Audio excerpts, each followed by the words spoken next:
Francis Ngannou will be facing Anthony Joshua on March 8th, and Francis has sent a brutal warning to Anthony. A lot of people have been concerned about Francis being non-committal to the PFL with taking this fight, but Francis assures everyone that he was given permission to accept this fight. Francis stated, "When I received a call and the offer for proposal of this fight against Joshua, what happened? I reached out to the PFL and told them, because we're in business together. They gave me their blessing and said they can't take away this opportunity from me, so I was happy to do that. I didn't want to know what else they're going to say as long as they approved. They didn't have a problem with this. I win this fight, I'm fighting Fury, period, whether or not he has the belt. Possibility to fight MMA this year? Yes. Strong possibility, I don't know. As I said, even before this fight, nothing was certain yet. There's a chance I just fight in boxing twice." PFL executive Pete Murray talked about Francis' return to MMA,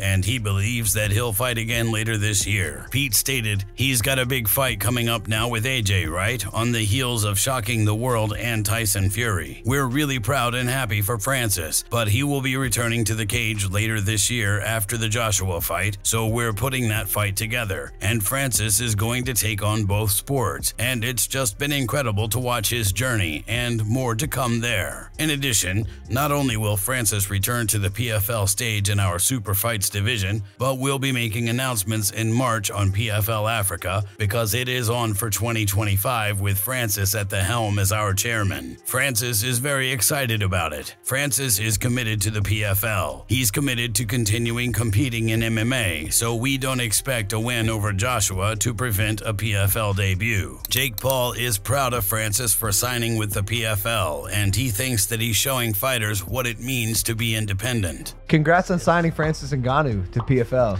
Thank you, man. He's showing other fighters what it means to be independent and escape the monopoly that is the UFC. Whoa, hey, our partner, we're a proud sponsor of the UFC, so I'm going to need you to retract that statement, brother. But do you agree with like how they pay fighters and treat them? I don't know if I know enough about how they treat fighters and about how much they're paid to accurately answer this question where I can hold my head high and stamp that statement.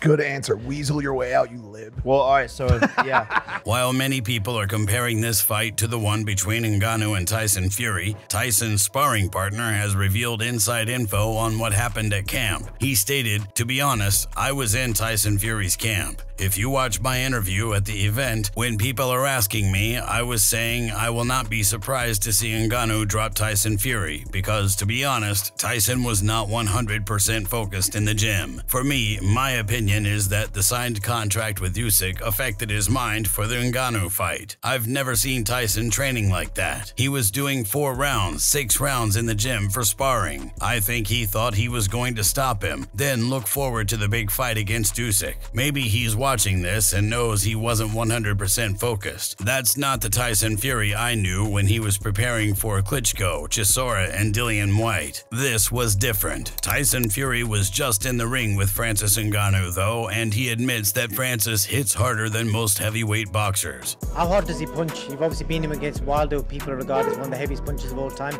How hard does he punch? He punches hard, but it was a bit like a hook on the back of the head. The knockdown in round whatever it was, 3. But yeah, apart from that, he didn't really get with much else.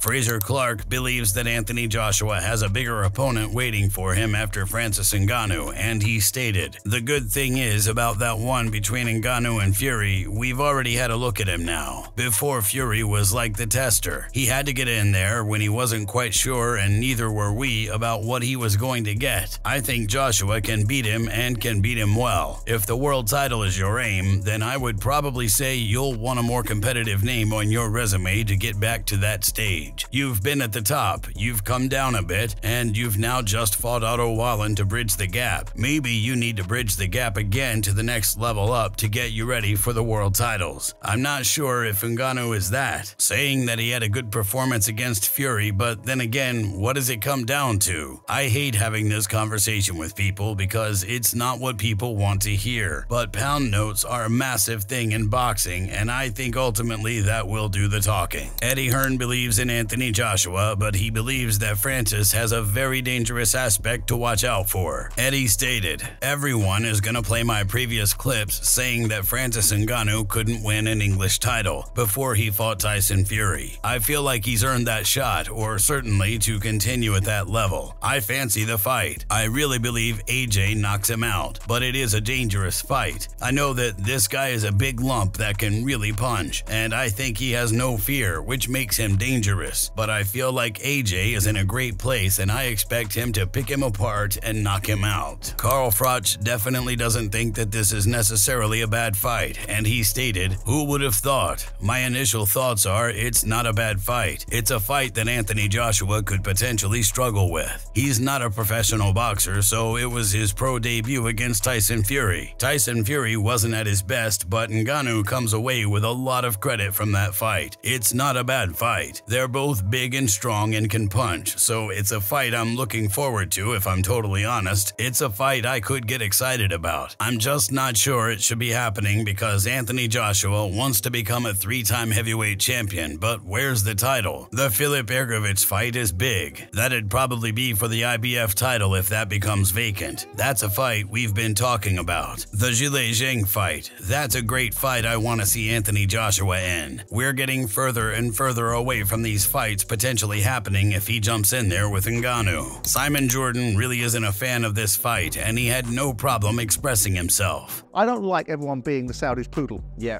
And the Saudis are basically saying, we're going to be the boxing capital of the world. Vegas would never have said that the underpinning of their concept of boxing was we need to put a mixed martial arts fighter in. I get it. But what I understand is Anthony Joshua wants to become 3-time world heavyweight champion.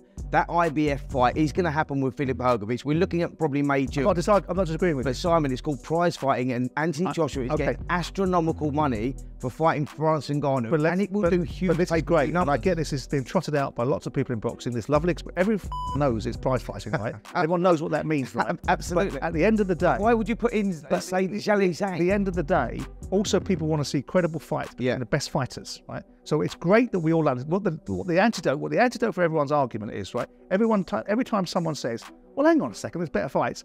Well, hang on a second, they're prize fighters. Well, we know that. And Anthony Joshua isn't going to shoulder the bobble too, is he? Francis spoke about the fight himself, and he doesn't think that Anthony would be standing if he took the punch that Tyson Fury took. Francis stated, "Eddie is a promoter. That's a routine for him. He says the same thing all the time, just not about Francis Ngannou, but somebody else. That's just what he does. The date is set. It's 2 months from now, and if any of them think they're going to have easy money, that's too bad for them. If AJ takes the punch that Fury took, I don't guarantee that he's standing up. I've heard that he doesn't have a chin. I'm going to find out. At the end of the day, it's great stuff for both of us. He could be my brother, and I'd still fight him because it elevates us both. It elevates the sport. It elevates the continent. It's not about a fight. You're not fighting somebody because you hate him. You fight him because it's a challenge, and the fight always elevates both fighters." Eddie Hearn said a lot of shit, but one thing he said that makes sense is maybe a potential rematch in Africa with Joshua. I think that sounds cool. We will call it the Black Excellence. If you enjoyed this video, make sure to subscribe and check out some of our other videos on the screen right now.